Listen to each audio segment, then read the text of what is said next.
Mon ami Pierre Bonte. Pierre donne les coups de pouce, vous le savez, partout où il va, il connaît si bien tous les villages de France depuis plus de 50 ans, toutes les mairies, tous les maires, tous les personnages qui habitent nos campagnes. Et tu donnes tes coups de pouce, vous aussi, si vous avez eu besoin d'un coup de pouce de Pierre Bonte, France3.fr, ou évidemment, le Midi en France officiel sur Facebook. Et là, je vais m'adresser à tous ceux qui nous regardent, qui nous ont regardés cette semaine et qui ont peut-être eu envie de venir vivre dans ce beau département du Cantal. Eh bien, si en plus vous êtes boulanger, vous allez pouvoir peut-être résoudre le problème actuel d'une petite commune du Cantal qui s'appelle Royac. Royac, ça se situe à 25 km à peu près d'Aurillac, vous voyez, dans ce qu'on appelle le Carladès.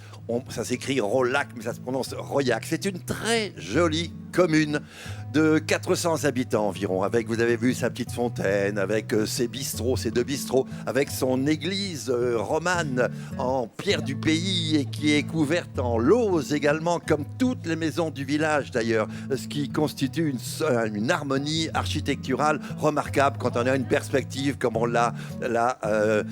Mais malheureusement, eh bien, le village n'a plus de boulanger depuis 6 mois. Et la commune qui est propriétaire à la fois des murs, du matériel et aussi de l'appartement qui est situé à l'étage supérieur, la commune recherche activement un successeur à ce boulanger qui était là déjà depuis 14 ans. Et toute la commune, croyez-moi, l'attend ce boulanger avec impatience, comme vous allez l'entendre. Ça manque au village, sûr. Boulanger fermé, quand est-ce qu'il va ouvrir? Il y a le ras-le-bol tous les jours, là, répété par lui. Bien parce que les 450 habitants de Royac l'attendent avec impatience, ils en ont besoin pour se ravitailler, parce que toute la campagne aux alentours attend également les tournées que va nous faire ce boulanger, et puis parce que ça participe à l'âme du village et puis à la vie sociale que nous voulons absolument conserver. Bon, la boulangerie est très bien placée au bord du RD 990, et puis il y a les tournées qui représentent 60% du chiffre d'affaires, et puis il y a la vie associative avec une fête tous les ans autour de la tarte à la tome qui est la spécialité du village de Royac, et c'était un très grand débouché très important pour le précédent boulanger.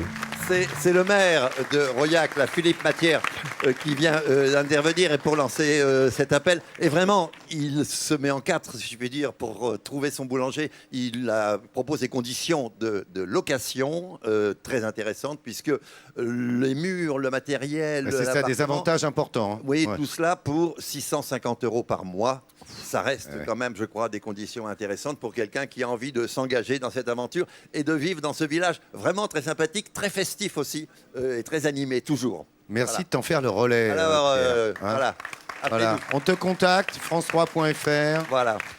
Et la semaine prochaine, j'aurai l'occasion d'aborder, là, quand nous serons à Romans-sur-Isère, j'aurai l'occasion d'aborder un autre problème de la désertification des campagnes, c'est la désertification médicale, celle-là. Et justement, j'ai eu un appel d'une commune qui recherche un successeur à son médecin. Mais ça, c'est pour la semaine prochaine. La semaine prochaine. Romans-sur-Isère. Romans-sur-Isère. Toute l'équipe dès lundi, 10h50. Nous serons à Romans. Venez nous retrouver comme l'ont fait les Aurillacois ici même à Aurillac.